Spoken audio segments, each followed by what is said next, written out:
Hey, Men Talking Mindfulness, back for another recap ASAP. We just finished a fantastic episode with Dr. Seth Hickerson where we talked about reacting versus responding. He had a wealth of information here. I really enjoyed how he talked about within capitalism, how they try to capitalize on our emotions and our thinking and manipulate us in order to take actions to buy more stuff that we probably don't need.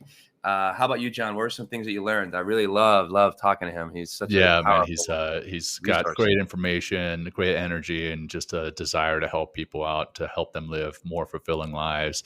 And yeah, I learned the same thing. Something about the capitalism and how they do want to capitalize on our attention and our Hmm. time, and the two things that we have that are our most important things, and we can never get more of, are more time and more attention or more energy.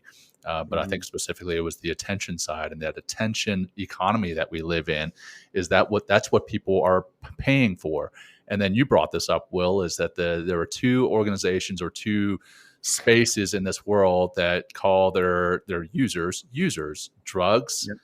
and what is it, tech, Yeah, right? the tech Tech industry, companies. right? Yeah, Yeah, the social media industry. the They social call, media, the they users. call Like them that's how they users. call it. They refer to their people as Right. users. Rather than Right. clients or those types Right. of things.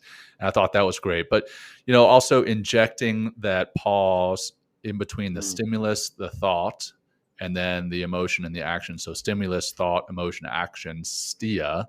That's what they teach at My Steady Mind, which is Seth's organization. Both Will and I are coaches with My Steady Mind. But the pause in between the S, the stimulus, and the T, the thought, how that can change your emotion and change your action so that you're more responsive and less reactionary. So you're living less in the red and more in that state of peace and fulfillment. And I just loved everything he had to say about all that. Back over to you, Yeah. brother.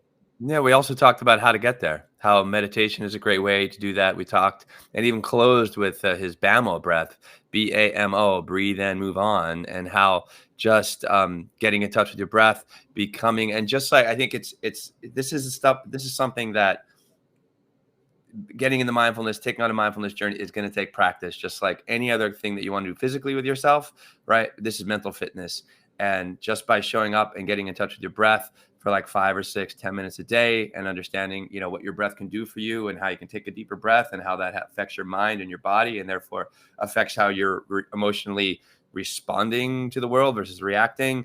There's a lot of great nuggets in this. And I love a bunch of his one liners that you So mentioned many great one before liners. that and I mean it's a real again a powerful episode that if you're kind of a new to your mindfulness journey, then check this one out. So because it's really the mental concepts that I really enjoyed about like the STIA process and where we are as a human being, where we are as a population, what's the environment that we in America that we live in and what is trying to do and manipulate us and how do we release from that manipulation in order to create that gap. We talk so much about that gap between the thought and the stimulus and then how that really empowers us to be responsive and therefore taking actions based on our intentions and living through our heart and stuff like that. So There you really go. amazing stuff, John. Thank you so Yeah, much for this absolutely. episode. And Fantastic thanks, Dr. episode. Seth. And yes, definitely thank you to Dr. Seth Hickerson for being on. So when you get a chance, check out this episode both on YouTube and in podcast form. It'll be out tomorrow on YouTube, or rather tomorrow in podcast, and it's out now on YouTube. And we look forward to hearing your thoughts on this episode. Thanks all, and have a great day. Take care. Yeah.